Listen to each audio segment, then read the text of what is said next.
Hello,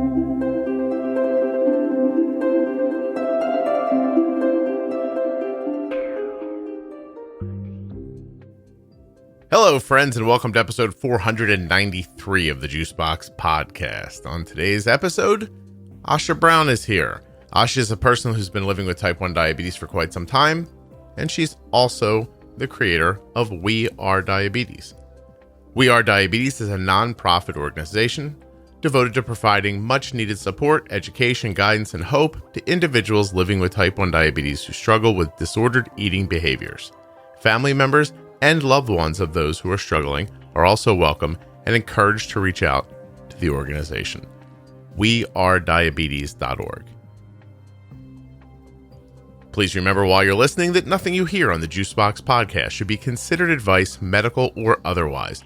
Always consult a physician before making any changes to your healthcare plan or becoming bold with insulin.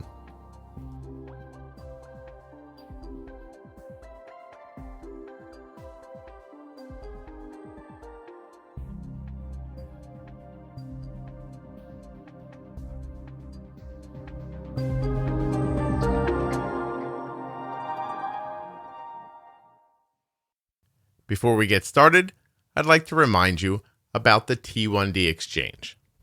The T1D Exchange is looking for type 1 adults and type 1 caregivers who are U.S. residents to participate in a quick survey that can be completed in just a few minutes from your phone or your computer. After you finish the questions, they only took me about 7 minutes, you're done. This is 100% anonymous, completely HIPAA compliant, and you'll never have to go to a doctor or a remote site. And yet, you'll still be helping people with type 1 diabetes. You can help with research for type 1 without going to a site or visiting a doctor. And this is how you can do it. T1dexchange.org/juicebox. Go to the link, click on Join Our Registry Now, and then just complete the survey. It's that easy. Past participants like you have helped to bring increased coverage for test strips, Medicare coverage for CGMs, and changes in the ADA guidelines for pediatric A1C goals. And it's exciting to imagine what your participation will lead to. While you're on the internet doing good things, check out Touched by Type 1, touchedbytype1.org. Also find them on Facebook and Instagram. Here's Asha. Hi, I'm Asha Brown, the founder and executive director of We Are Diabetes. I also live with type 1 diabetes, among other autoimmune diseases. Okay, so I'm going to say something that you won't take wrong, please. No. You are a person who I am aware of peripherally, but I don't think you and I have ever spoken directly.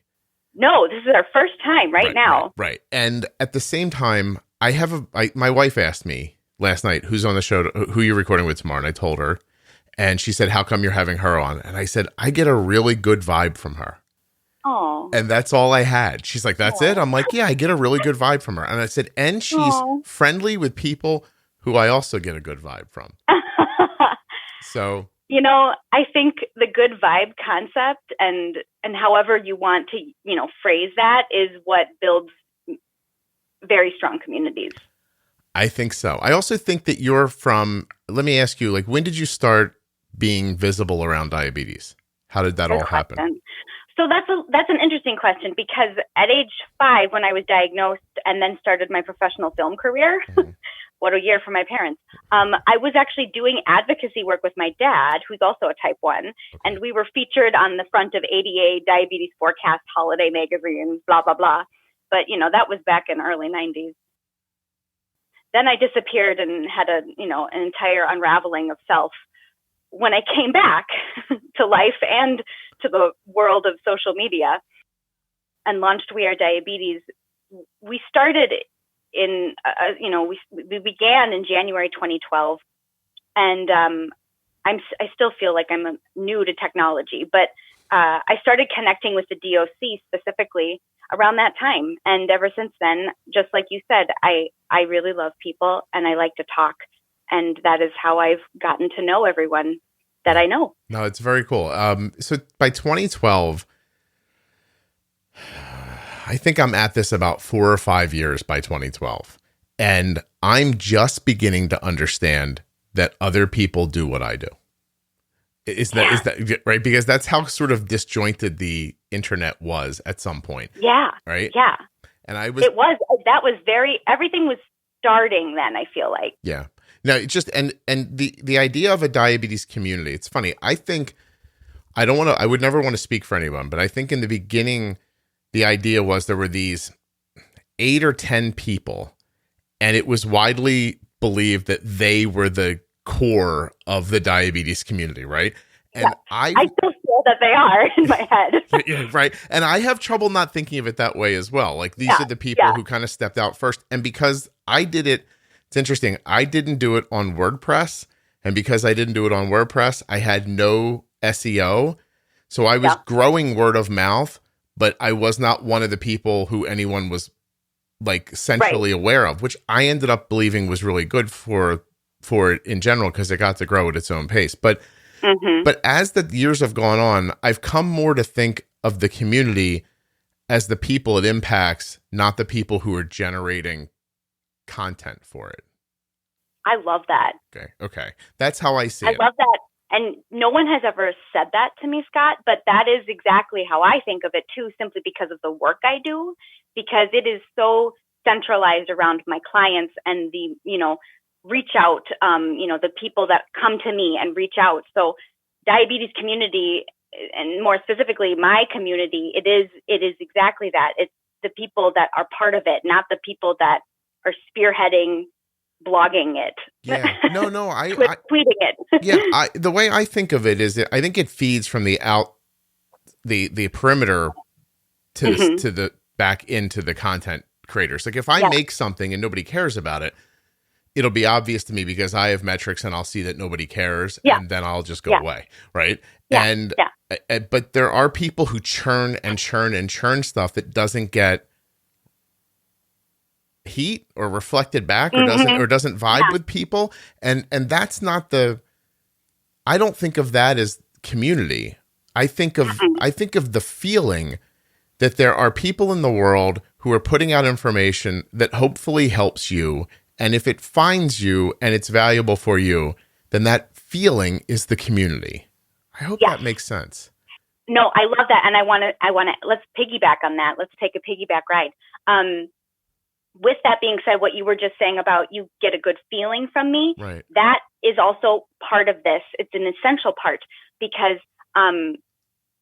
who cares how many people visit your website or know about this or that?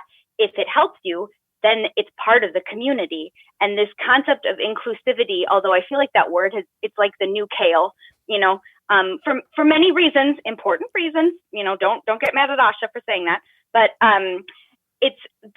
there's this sense that it has to just, you don't need to grip it, if it's a good feeling and it helps you, then it's part of it. There doesn't need to be more than that. And there's space for everybody who wants to be part of it. Right. And because it's virtual, I mean, so the word community translates, but it's not like I'm at home and I live in this town and 8 of us get together every Thursday and make a potluck dinner and sit down in a room. Although that does sound fun. Yeah. Of course, we're never going to probably do that again. But I do understand that. But it's not apples for apples exactly the same thing. To me, right. For me, right, it's a woman who said out loud, a Pedra works better for my son than Novolog does. And I thought, I'll try that. It's for the first person who said to me, are you going to try a CGM? And I said, I don't know what that is. Right? Like it just, it builds and builds and builds. And then those people have to feed other people because I used to have this dream where there'd be a centralized hub where everyone's writing would be. Oh, yeah. And I thought that was the only way to like really serve people. And then when you stop and think about it, and then people are, some people are selling ads and they're making money and it's their living. You're like, moderate that. Right. It's not gonna work. Right. But in a utopian world, that was going to be the only way for everybody to see everything. Well, it would be a lot easier and save more time Google searching. Yeah, it certainly would. And so at one point I was like, that's the idea. And then I just was like, no, that ain't going to work. And then, so you keep going on and on. And now what I've come to believe is that it's all about value. So I think this podcast has its listeners because one of them hears it, finds it to be valuable, and tells someone else about it. That's it. I think that's just how it works. And if it doesn't work that way for you, then, you keep doing what you're doing if it makes you happy. But, and this actually circles right around to what you first said, is that I know of you and you have been on my periphery, since I started. I mean, what you do, and just your name has been around for a long time. And I've always gotten a good feeling about you, even though this is the first time we're having, a communication. Yeah. I appreciate that. Well, listen, at the core of all this, I used to cry in the shower because I thought I was killing my daughter. And then I figured out how not to do that. And I thought, well, that's something I should tell somebody else. And that's pretty much it. And look at how many people you've helped. That's just beautiful. Did you come on here to say nice things to me? Because that's not necessary. Well, it's one of my favorite things to do. Oh, well then, please. Say nice things. I didn't mean to cut you off. I'm terrific. Keep talking. No, I'm just kidding. No, but seriously, it probably feels trite to hear, but it's one of the most fulfilling things I've ever done as an adult, is to watch someone come through and say, hey, guess what? My variability decreased. My time in range increased. My A1C went down. I feel better. Or I have one note that sticks in my head forever. Word for word, I used to think my daughter was a bitch. And then we got her blood sugars lower and stable. And it turns out she was just tormented by her blood sugar swings. Diabetes swings suck, especially for girls, just women in general, the hormonal disruption. Yeah. Oh my gosh. It's like having it's like managing 3 people's diabetes every 30 days. Yeah. And I would agree with that. And no one yells at you, we're switching to her now. Right. It just happens. I wish there was wouldn't it be nice if there was a chart for that? Just a light on your forehead that would go from amber to another, it would be fine. To bright red, bright red. Yeah. More insulin. Right. But no, it's just very, I always think back. I don't know that person, obviously. They just sent a note. But I think, what if her whole life with her daughter would have been spent thinking that they had some horrible personality conflict and they just ended up growing apart because of that? That would be just heartbreaking. And why? What helped her? Knowing how to pre-bolus, understanding how insulin works. You know what I mean? That's not education can go such a long way. And although it's a different concept, I know for me personally, when my blood sugars got regulated after I went to treatment, and something that I experience with my clients now is there's a lot of diagnosis stuff flying around, bipolar, depression, and and I'm not making light of it, but it's often very difficult to get a firm diagnosis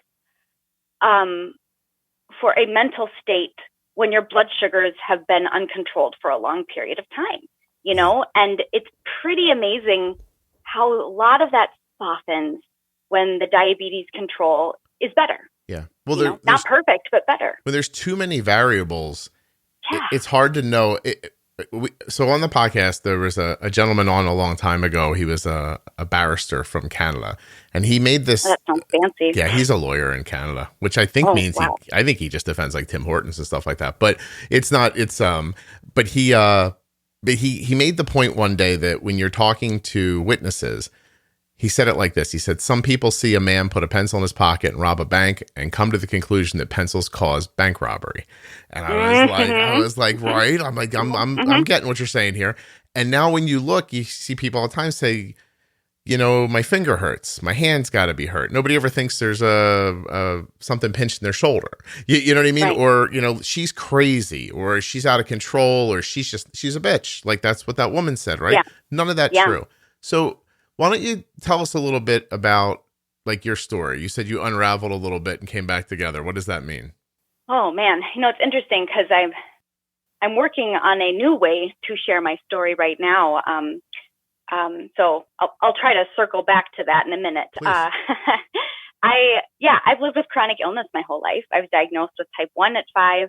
Hashimoto's came pretty quickly after that, but it was extremely undramatic just because my dad also lives with type 1 diabetes. So what I remember is that leading up to the diagnosis, I was eating triple-decker peanut butter and banana sandwiches for my bedtime snack before story time, and then peeing all night long. And so my dad was like, oh my God, well, here we go, right? And there you go. Life, with type 1 as a child was still fine for me. And again, I also had this amazing theater and film career that started really quickly after that. And, I've lived a lovely, magical childhood. Right. But I am a young woman, and a young woman being in the arts in this society and culture, who not only has type 1 and thyroid disease, but was then diagnosed with PCOS, which is polycystic ovarian syndrome, in high school. Those are a lot of factors playing against you. And the literature and information available in the 90s about all of these conditions was crap, just total crap. There was no differentiation between someone living with type 1 and type 2. And it was mostly scare tactic information that I was able to find. So by age 16, I was in a deep rebellion and very angry. I felt like my body was dooming me, that, no matter what I did, I was going to be fat, with no legs, and probably blind. And, I was deeply angry. Right. So I developed an eating disorder and many other very terrible coping mechanisms for over a decade. Okay. Are you willing to share them, or is that enough? Oh, I don't know if we have enough time to go that deep, Scott. How about that? That's fine. But it goes along with what I said before we started, or maybe we were already recording. I don't know. I've lived many lives, and I've met a lot of people. And I've also, I have pockets of time that, unfortunately, I don't remember things, just because of my choices of illegal substances at the time. Gotcha. How about that? I have an episode just went up the other day where a young girl about 27 came on, and for 2 hours shared what it was like to get hooked on Oxycontin and go to heroin, and she's trying to kick it still, and she has type 1. Absolutely heartbreaking and fascinating. Like, she did such a good job of really explaining her life. It was really something. Yeah. So it's funny because I think that people that live with type, I don't know, some will agree with me on this, is our bodies go through so much, and we get kind of used to these irregularities and a lot of strange feelings people don't ever experience on a daily basis. Yeah. Even yet alone in their lifetime, but we feel these rises and falls and all sorts of things, just things happening in our body. And for me, it gave me this sense of not superiority, but kind of like, I'm going to try really hard not to swear. It might be hard, but, F you, death and whatever. Like, I started to feel invincible. And because my blood sugars were deeply unmanaged, my A1C was above 15 for almost a decade. Wow. I felt nothing. So I started to feel this superior sense of, I can't die. And at this point, I don't care. So that, kind of spurned many poor choices within this time frame that I'm talking about. I understand. So are you saying that after a while of having an elevated blood sugar like that not only does everything sort of become physically disconnected, like they say you can't feel your highs anymore, all that stuff, but you're listening to a doctor who tells you, if you don't take really good care of this, bad stuff's going to happen. You're like, I got up again today and nothing bad happened, because it feels like nothing bad's happening. Right. Exactly. Again, I also didn't feel pain, which, boy, oh boy, I wish I had, because now I certainly do. The complications I live with now because of that part of my life, I just, I sober up to it, which I choose to use that word. I sober up to those consequences every day, just because of, what my body now has to deal with and what it cannot do anymore, just because of that, very long time of uncontrolled blood sugars. How did you have a good attitude about that? Like, how do you not wallow in the look what I did instead of the let's move forward? I I wish I had a better answer than the one I'm going to give you, because it's not going to help anybody. Okay. It's because I have the Agar genetics. It's from Will Agar, my father. I don't know what's wrong with us. We're deeply plucky. We're deeply plucky. It's half glass full, even if there's barely any water in that glass. Right. I don't. And we have very hardy genetics. Like, he's been through a lot. My God, he's lived now with type 1 much more than 50 years. He was diagnosed in 1970. He's had a quintuple bypass surgery. He recently had 2 heart surgeries in September.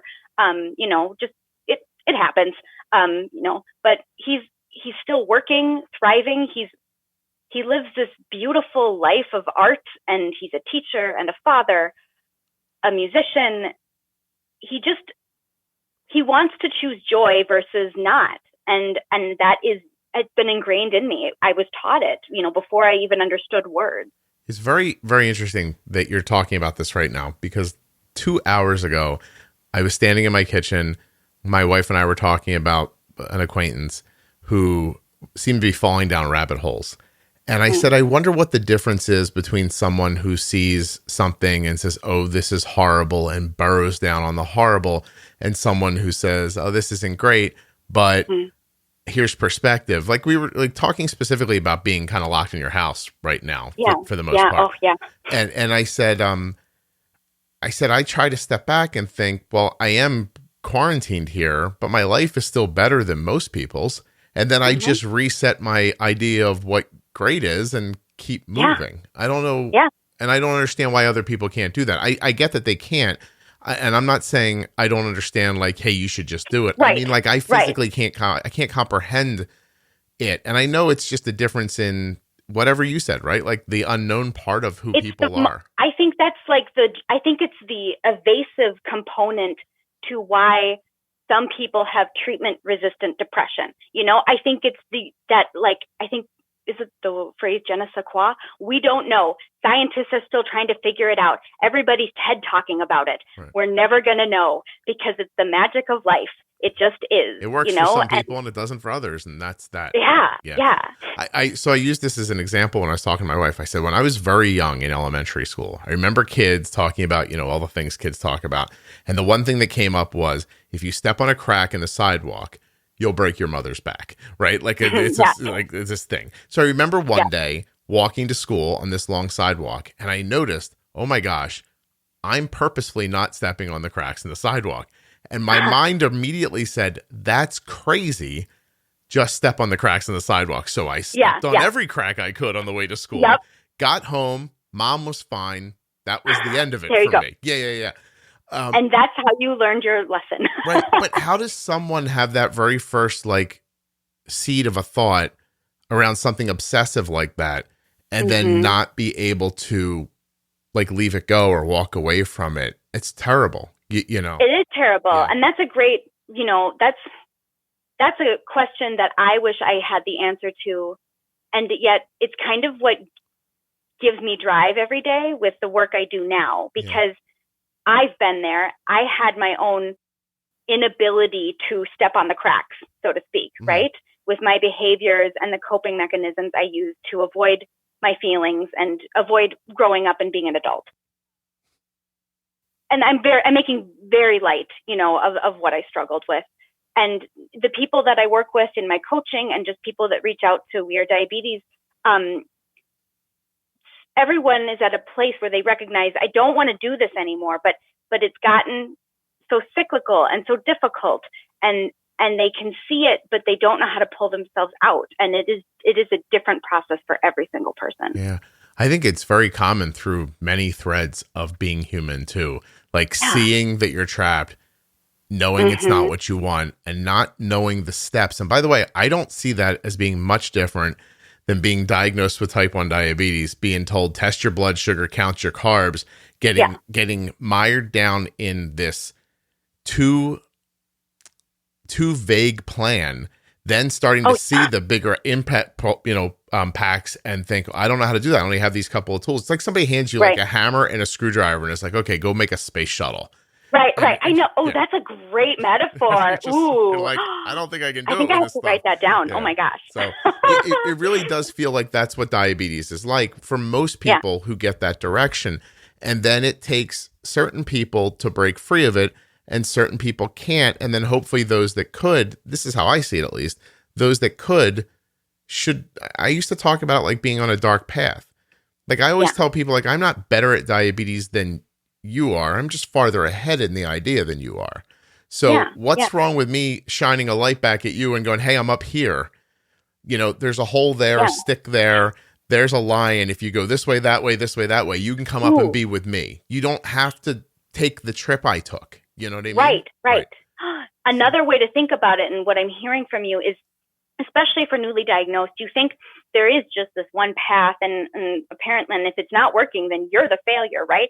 But what people don't know is there's so many paths to the same great outcome. And you can even make your own. Like you can literally just carve your own way. You can use a CGM, but not a pump. And, you know, it's like, there's so many different options. But it's almost like if someone isn't told, you can do this, you can choose this or not. They don't even think that's a possibility. So I have to tell you that there are days where I think my whole job is just, I'm the pat on the ass guy. I'm the guy going, you can do it. Get out there. Right? Like, go ahead. It'll be fine. Try another unit. See what happens. Yeah. You know, like I love that moment where somebody says, I don't understand. My blood sugar's been 250 for 3 weeks and I can't do anything about it. And I'm like, no, that isn't right. The statement I can't do anything about it isn't right. Like you can give yourself more insulin, your blood sugar will be lower. Right. You know, and you're afraid for probably very good reasons. Here are the steps I would take to get it to. Yeah, no, I can't say that. Yeah, lower, safer. Not exactly. No. All I can do is redirect, encourage. Yeah, and listen, here's the great thing about the podcast. I'm obviously not a doctor either. Right. All I do is I kind of come on here and I talk about how I do things for my daughter, how I see my daughter doing things. People can take from it what they will and leave behind what they don't want. But we really do get caught in that sort of like gray area of there are people who know and won't say. And what is up with that? I kind of get it, but but here's the other. I mean, so as long as I'm continuing to be mindful about what I can say and not say, and what will lead to supportive and non-illegal, no legal battles in my future. Yeah. What we do is also so important because it is that much needed, middle space, right? There needs to be people that talk about their personal experience or their, what's working for their family, and isn't, because if there was just endocrinologists and CDE appointments, then our whole community, back to the community thing, we would be so lost. Yeah. We need these people talking about what works for them. My daughter's endocrinology appointments got us to a low 8 A1C and a lot of stress and anxiety. And I'm sure my little baby not feeling very well. And so then I'm like, all right, let me try to figure this out for myself. I didn't realize until years later after writing the blog for a while. So I always have this sort of, I'm sure this is politically incorrect, but I have like a little fat kid's mentality. I don't think I'm good at anything specifically. I always imagine if anyone can do something, if I can do something, it must mean everyone can do it. Like I don't have a ton of self-confidence. I actually totally understand that. Yeah, I get it. So at one point, I hear people kind of ranting and raving, like you can't, like they used to say, like you can't give people medical advice. They weren't talking to me; they were saying it out loud, right? You can't give people medical advice, and I'm like, but nobody's giving them the advice. So, and then the argument would be, well, it's not safe, and I'm like, all right, well, can't there be a way to tell this story safely so that you can't hurt yourself, by understanding slowly? That's where the podcast came in, because writing it down was nice. But saying it works so much better. Words are, the spoken word is, well, I mean, I'm an actor, so I could go on, but it's, what you offer to people is so much more than reading it on a piece of, in a book or a blog, because it shows you are real. You are a real person going through this, and they can hear emotion and variability in your voice and know that it's true. It's very important to be able to hear those, so you can't misinterpret an idea. You can't. To be spoken is just so much more important. So anyway, now at this point, I mean, by the time your episode comes out, the podcast will have 3 million downloads, and it just had 2 million not long ago. Oh my gosh, so that's amazing. It's just nuts. And then the feedback that continues to come back is similar, and it grows in mass, which just I think proves to me it's working for people, because it's totally working. So it's very thrilling, and you know, it actually makes sense that with the life that we all must consider living moving forward.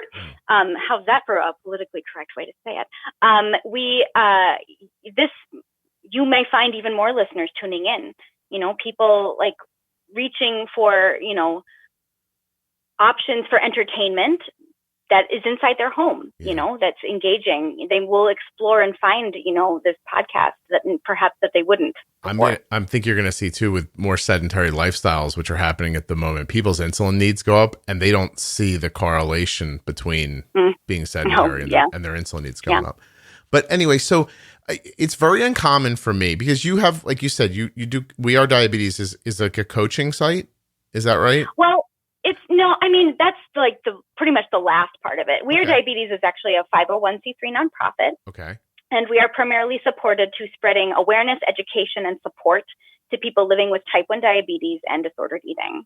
Okay. And that kind of also includes their families or loved ones, as well as clinics and the providers that are working with these individuals. Okay. So if I had, is it mainly around disordered eating that you help right people? Now it's the primary focus. And what I always like to say is, once I see a large change, which I do believe is possible, not with this president, but perhaps a future one, as well as many other things in the medical world that will shift.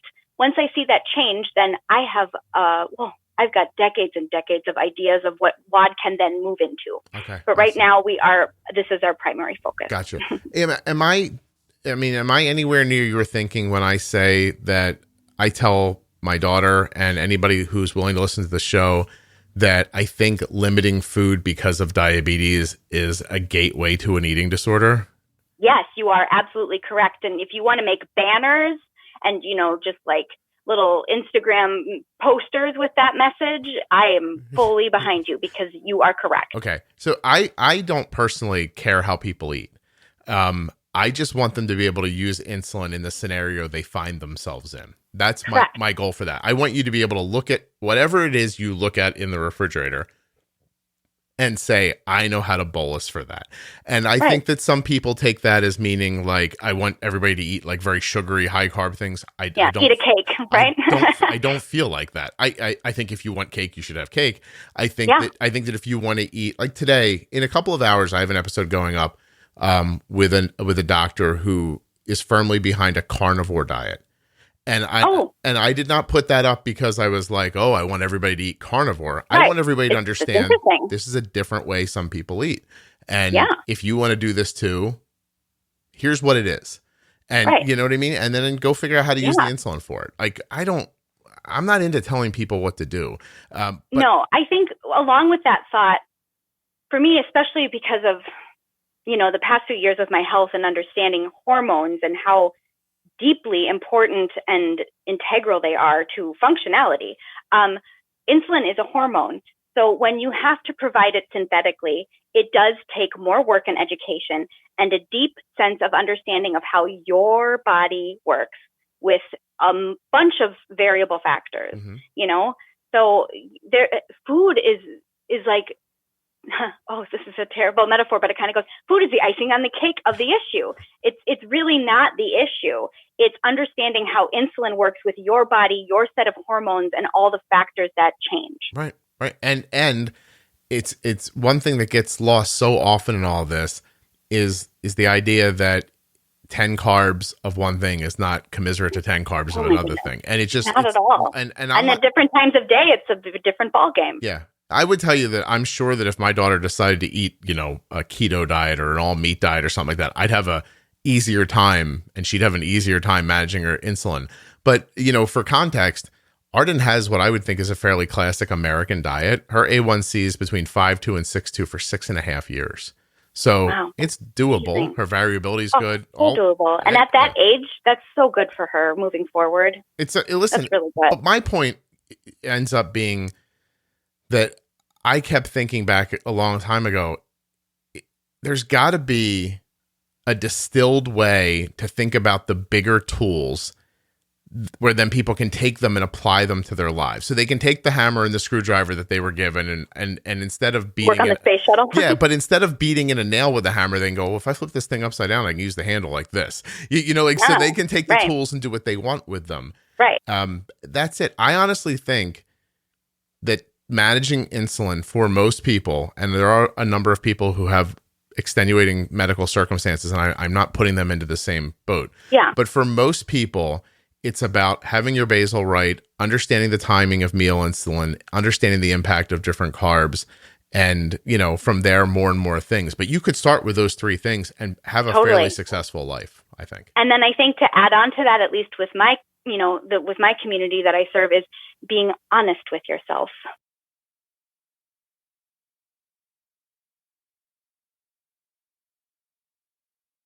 What are ways people aren't honest with themselves? So that goes into many layers. So honesty about, for people who have, gravitate towards binge eating disorder, which, I want to avoid saying anything that is going to come back at me negatively. It can be a common thing for people living with type 1 to struggle with binge eating disorder sometimes, right? And I'm not a doctor. There you go. Right. But so being honest with how much food you're eating, being honest with your relationship with food, being honest about, how often, you are reaching for food instead of sharing your feelings. And, so it goes into a lot of different layers of honesty. Right. And, your even playing ground with your ability to be honest with yourself. So there are people who are, from a third party perspective, quite clearly making decisions that are impacting them. And then when you ask them what's going on, they're like, I don't know. I eat fine. Right. Yeah, like that Correct. kind of thing. Right. See. Right. Yep. Yeah. And there's layers of that too, because I, for years, was so in denial that what I was doing and the choices I were making was actually, under the umbrella of an eating disorder. Okay. I would never have used that word ever. And yet I was so secretive and creating so many lies to protect my behaviors and my choices and decisions. And my life had become very small in regards to food and what I could tolerate or trust. It was this big ball of, those balls of rubber bands that people have in the office, it was a huge rubber ball of lie bands, big band of lies. I have to ask you a question, because I'm looking at you and I've seen you over time. You're listen, unless you change drastically below your navel, you're a trim, lean person. Are you telling me that you were obese at some point? I don't know if I was obese. I certainly was heavier at different times in my life. Okay. My natural body size is what you see. Mm-hmm. And, I've always been petite. I guess that's the word you used. Right. What's ironic is that when my eating disorder began, I did initially lose weight, and I will not talk about any more specifics as to how that happened, but it happened. And what is also interesting is as I layered on more eating disordered behaviors, and as I omitted more insulin, which meant I was constantly hungry and thirsty and craving carbs all the time, my body swole up.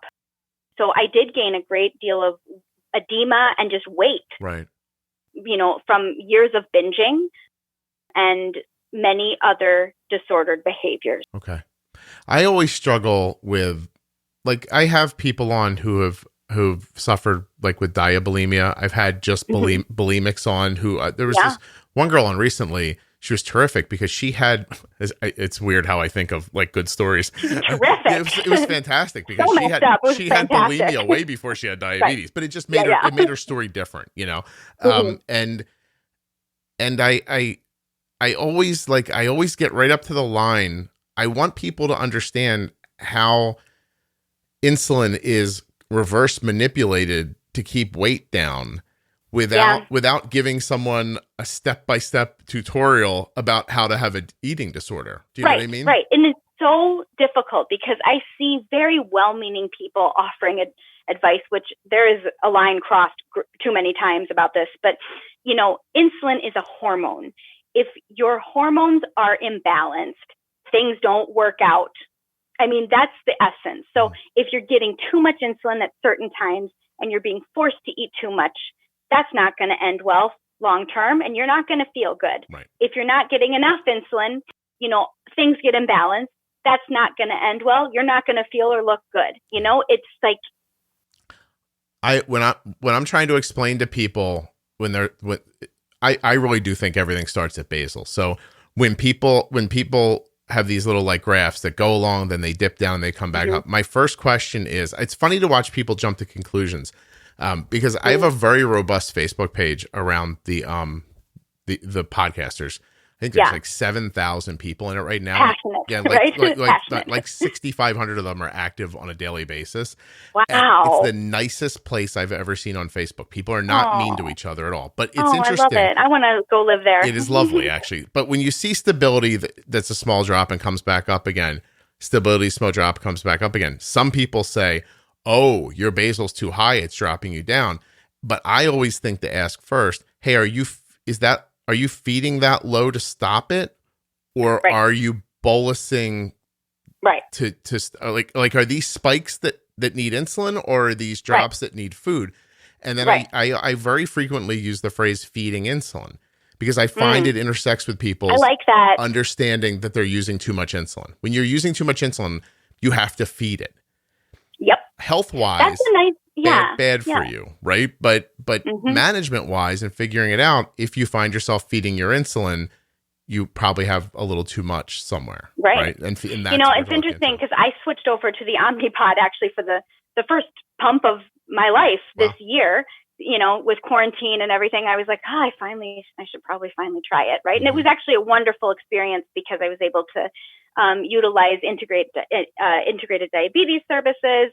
Danielle Hargenrader helped me, you know, yay for community, right? Yeah. But it really did, right to what you're saying about the basal being kind of a core important factor. The major factor is, I totally agree. And it's been fascinating to work on my specific basal needs, just because I also take steroids multiple times a day to stay alive with my Addison's disease. So it's been very interesting. Yeah, no kidding. I think I'm sniffing out, as I pay attention and I speak to more and more people, that some older diabetics, people who have had diabetes for a longer time, going back into older insulins, who are on MDI, sometimes use more basal than they need in the same way as they used to shoot their regular and then eat at a certain time. It's almost like I'll put the basal in, and as it draws me down, I'll have a meal.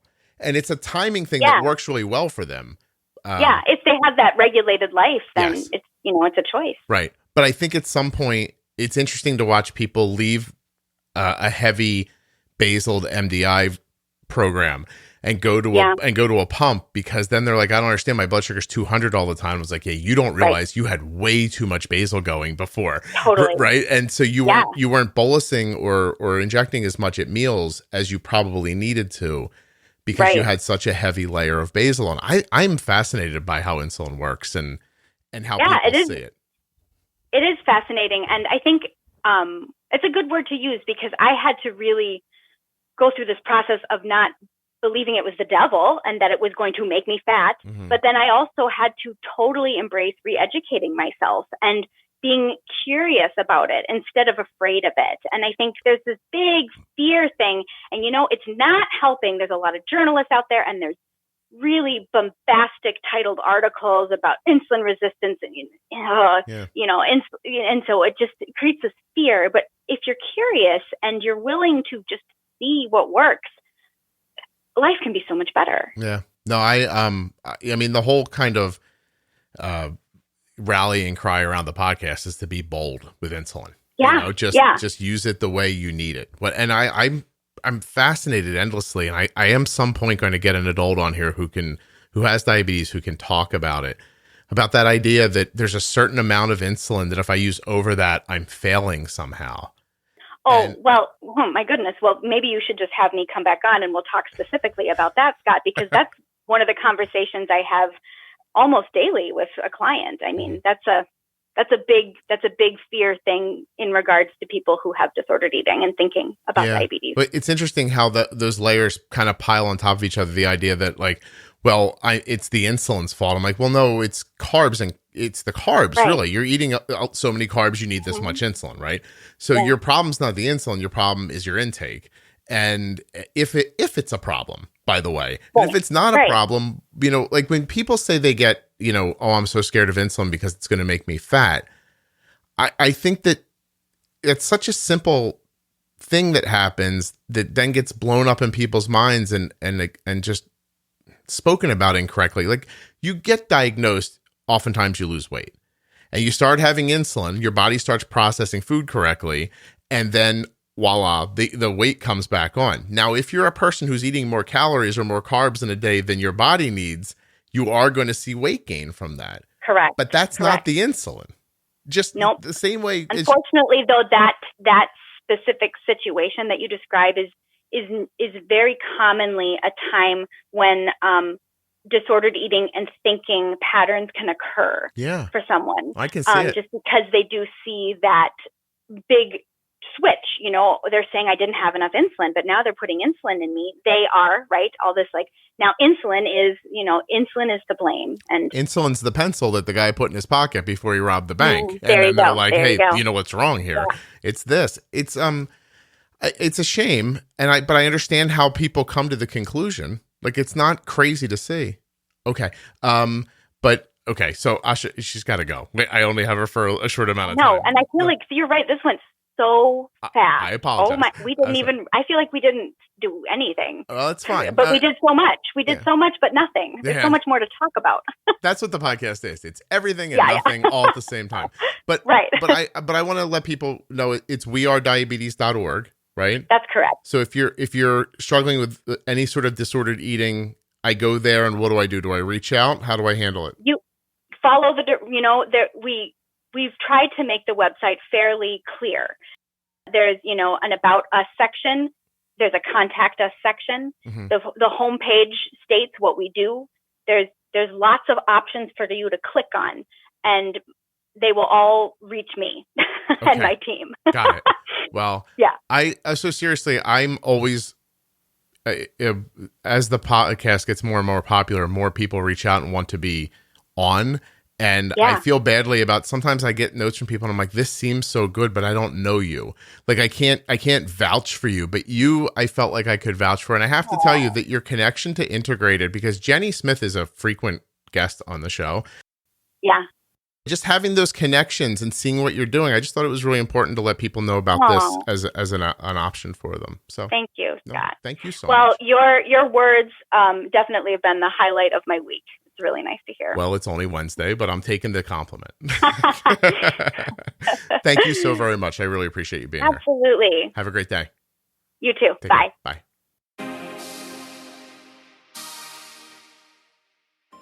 I'd first like to thank Asha for coming on the show. A huge thank you, in fact, and remind you to check out wearediabetes.org.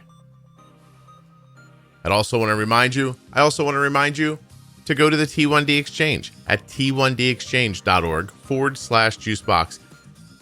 Click on Join Our Registry, finish the survey, support type 1 diabetes research, and support the podcast. You'll be doing all of that in just a few minutes of time.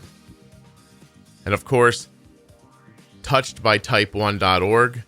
They're available on Instagram and Facebook, and right there on their link, touchedbytype1.org. Check them out.